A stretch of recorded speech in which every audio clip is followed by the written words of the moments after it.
Nobody knew when or how they came to inhabit this world. It could have been a solar wind or a meteor shower, but I won't drone on that any further.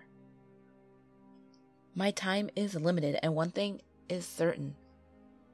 They were already here. Patient 0 was one of 2 cases reported merely a week ago, somewhere north of Osage County in Pawhuska, near the prairie. It was a place that had already seen its fair share of history blood-soaked into the earth. The perfect breeding ground, if they bred there at all. The tall grass was damp and moist near its roots, which is where sheltered from the searing heat. I had no cause for alarm, did I? Besides, it was some 700 miles away, in Chicago. It transpired that a young couple had been fooling around near the nature reserve. The grass was long enough to sneak through, flatten a private patch, and lay staring up at the stars.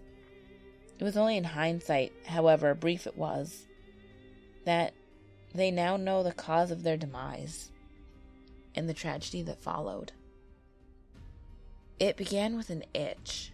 The 2 kids began scratching at a small patch of reddened skin that burned the back of their necks. It spread, of course, until their bodies were covered in tiny red blisters, and the urge to scrape the skin raw was unbearable. They were admitted to Pawhuska Hospital and were soon quarantined. Death was not swift. The corpses that remained, a mere 12 hours later, were skeletal. Whether or not they were eaten from the inside or the outside in is irrelevant. They were already dead. What is relevant is the way that this mysterious contagion is spreading. Yet again, it's unknown. Did they crawl from the motionless mandibles or filter silently through the air? How many were already infected, inhabited by those organisms that seemed to consume nothing but the flesh that hung from our bones? Nobody knew the truth, and no one should have stuck around to find out. Suffice to say, the hospital did not survive the admission of these 2 young patients. The infection, if we should call it that, spread unmanageably. It wasn't long before there were no doctors or medical professionals at all in the whole state of Oklahoma, as the wave of terror spilled quietly into the surrounding states, breathing slowly in all 4 directions. It danced and drifted through towns and cities on a breeze, leaving behind the bones it had no desire to consume. It had already reached St. Louis, and I was nearly 300 miles away, but I was growing a little concerned. I had every reason to be. I don't know the veracity of which this epidemic grew, but I knew it was coming for me and everyone I had ever loved. Though only one of them mattered now.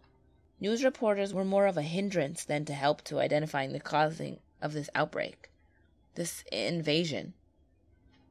Speculation arose that it was some mutated virus from Ebola or H5N1. Religious enthusiasts described it as a plague, wiping out the evil that had inherited the earth.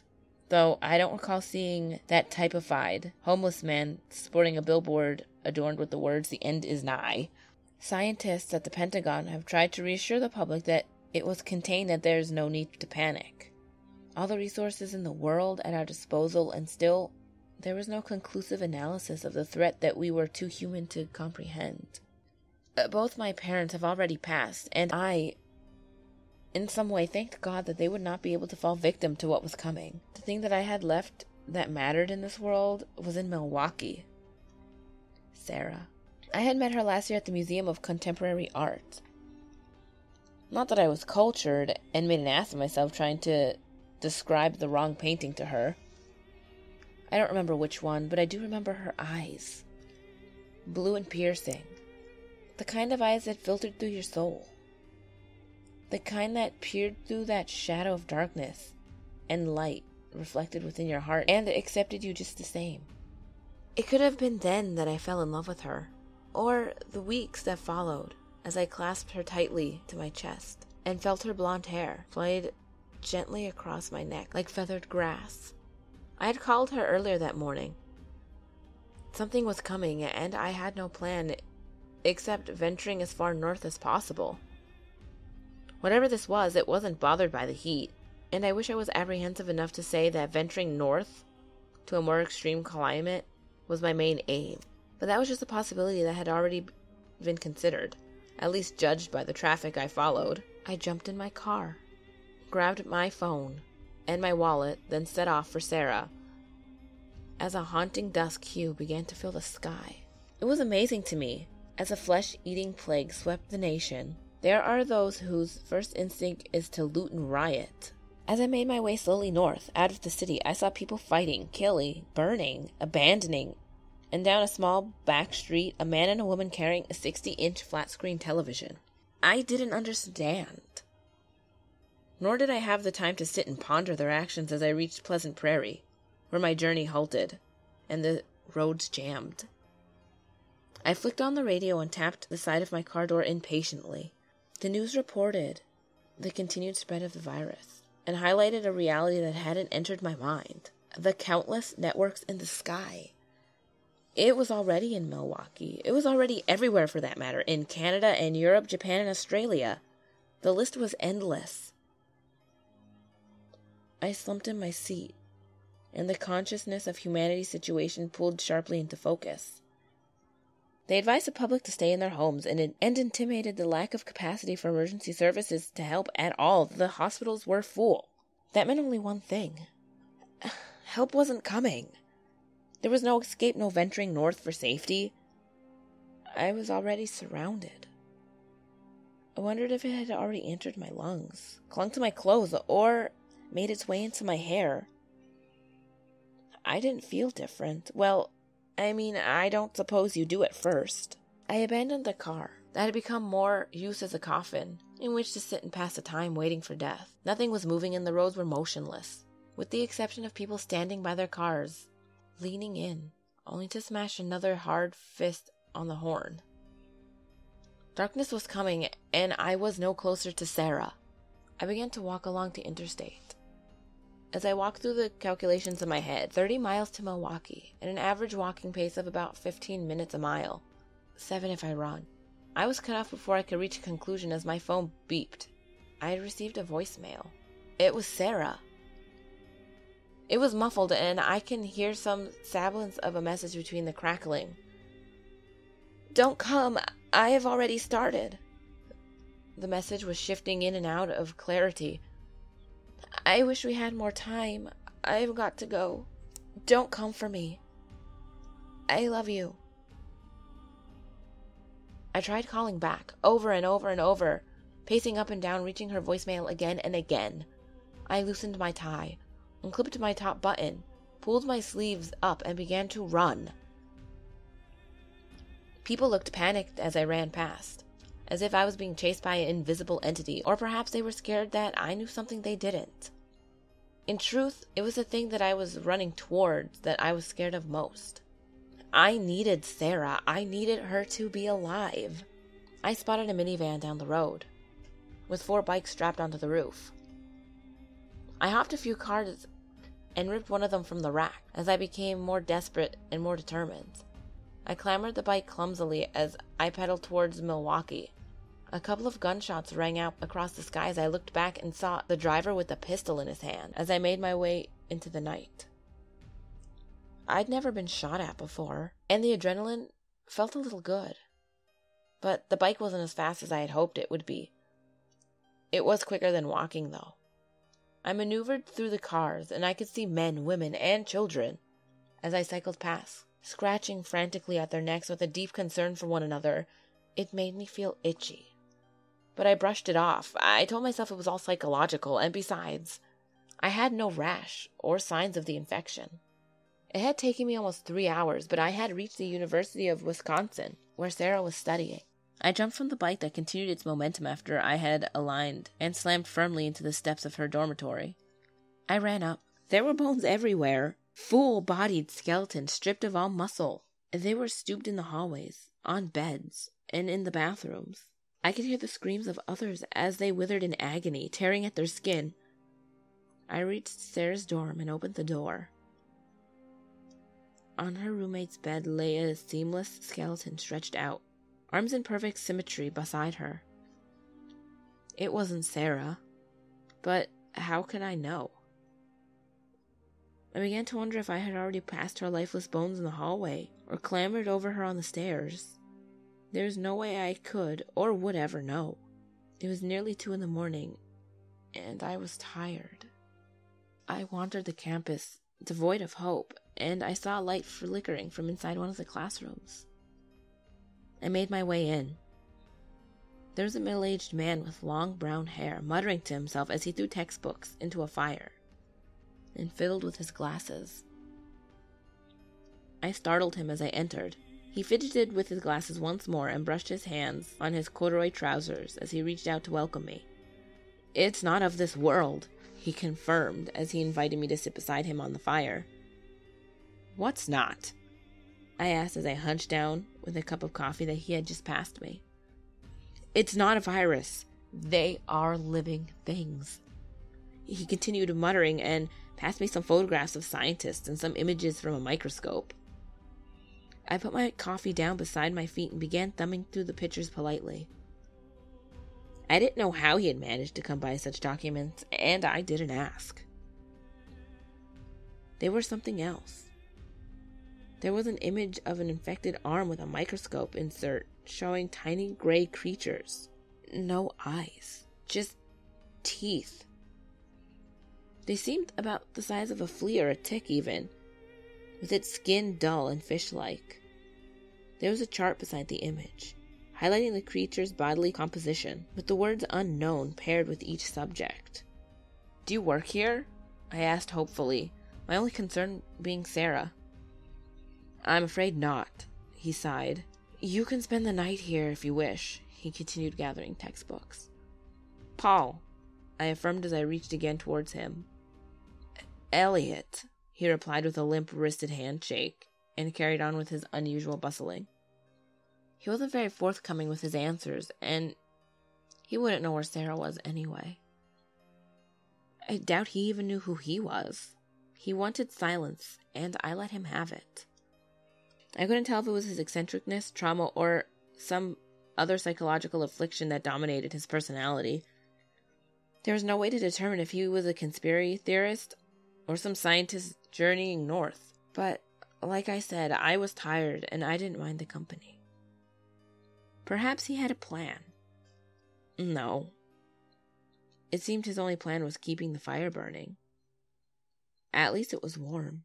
He seemed harmless enough. And I was safe enough for now. I grabbed one of the blankets hanging over the desk and sat leaning against the wall as I watched this strange man gathering more of those damn textbooks, twitching and wittering to himself. I kept thinking about Sarah. I still don't know if she's alive or dead. I checked my phone. No messages. I tried calling again and reached her voicemail. The last thing I saw was Elliot's unnerving shadow as he busied himself in the classroom, behind the flickering flames, as I fell into a deep, troubled sleep. I was jolted awake in the early hours to a smell of burning flesh and muffled screams. I stared across at Elliot, that had his belt gripped firmly between his teeth and his trouser leg rolled up. He had a piece of glowing metal in his hand as he attempted to seal that large gaping wound in his leg. He was infected. Contaminated by those strange extraterrestrial life that had been shown to me in his weird pictures. Who was he? "This'll get rid of those little bastards," he beamed like a madman through his teeth as he glanced towards me. The introverted man I had met a few hours earlier now seemed to have finally snapped, causing the whites in his eyes to widen. "What are you doing?" I shouted as I leapt to my feet. "They won't survive the fire. Let them burn," he said, removing the belt from his mouth. It didn't work. I watched, perturbed, as the heat encouraged the multiplication of these invisible creatures inhabiting his body. The gaping wound stretched upwards and towards his thigh, past his waist. His eyes glanced down in horror at his dissolving body as it overcame his torso. He clawed frantically at his skin as he tried to prevent the spread of it. It fizzled through his lungs. One remaining crackle of air left his lips. I watched his skull begin to protrude, while his skin surrounding his face began to liquefy. There was nothing left. It took mere minutes, and he was gone. Now, whatever this was, it was in the room with me. I turned to run and caught my reflection in the window on the door. It was too late. I stared at the tiny red blisters that began at my neck and arched its way towards my jaw. I rubbed my fingers along my neck and lifted the fringe of my black hair. I didn't feel it. I had no idea how long I had been infected with this unfamiliar epidemic. I studied myself carefully, removed my shirt, and checked the rest of my body. It was all over my shoulders and back. I slumped on the floor, once more against the wall. The fire was still burning. It was still dark. It must have been maybe 3, 4 in the morning. It wasn't a laughing matter, but I'd be lying if I said I didn't chuckle at myself as I thought back to Chicago and pictured 2 corpses side by side in front of a television. Kidding, only static. I'd like to meet the guy whose final wish on Earth was to be watching a 60-inch television. I coughed as I splattered blood into the shirt that was in my hands. I doubt it would be long now. I reached inside my wallet for the picture of Sarah and sat gazing into her piercing blue eyes. If her message was anything to go by, I guess she was already gone. Perhaps her bones lay in the courtyard gathering dust. I'll never know. I could see my reflection in her picture as I sat and watched as the bones in my face began to appear through my flesh. I guess in the end, her piercing blue eyes really did get into my soul. In some morose way, it was comforting. And I felt something in my heart at least. Even though what was left of humanity was being eaten alive, it wasn't how I pictured it. The end. A classroom, a madman's bones lying in the corner, a fire popping in the dark, and a photograph. Nobody had known where they'd come from. They may have arrived on a solar wind, a meteor, or a cloud, but it's irrelevant. My time was limited. It was eerily tranquil, as I couldn't hear engines or horns. There were no gunshots, no bustling computers, no telephones ringing in the night. Completely silent. Just the flickering flames, my reflection, and Sarah. The world was getting smaller as the walls closed in and my focus narrowed. So, as I sat waiting to die, I wondered how many people were left, and if there were any survivors at all. Perhaps someone will survive, somewhere, and escape this carnivorous alien swarm. But it might have been too late. Maybe they too have already felt cobwebs dancing on their necks, like centipedes' legs wiggling towards you through your hair. Could they feel those tiny flea-like creatures dancing all over their shoulders? I wondered if anyone else was sat scratching and pulling at their skin as it overtook their brow, their cheeks, or their face. Did they have an itch? If I could have left one piece of advice, not that it's much, I would have said go north. I knew the heat accelerated the process, but maybe the cool air or Arctic breeze could stop the spread. I doubt it, but it might slow it down for a little though. Failing that, you can search for the one thing that makes you content. Before the end. Whether it's the arms of the woman you love, or burying your thoughts in a photograph. It doesn't matter. Find the last piece of humanity to hold on to. Hold it tightly, clutch it firmly in your hands, and don't let it go. Because whatever these things are, whether you breathe them in or they crawl through the dirt, they are coming. What'd you think of that creepypasta?